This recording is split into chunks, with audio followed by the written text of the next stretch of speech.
Hey there, for today's activity, we'll be working on shapes together. Let's try squares. You'll need colors. Can you find 9 squares? You may need an adult to help. Trace them all. Okay, I'm going to use a green marker.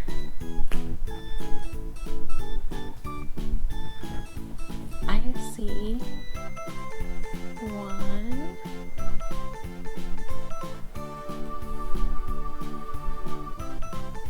2,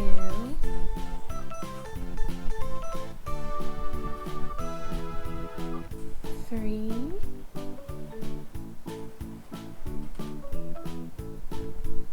4, 5, 6, 7, 8, and 9.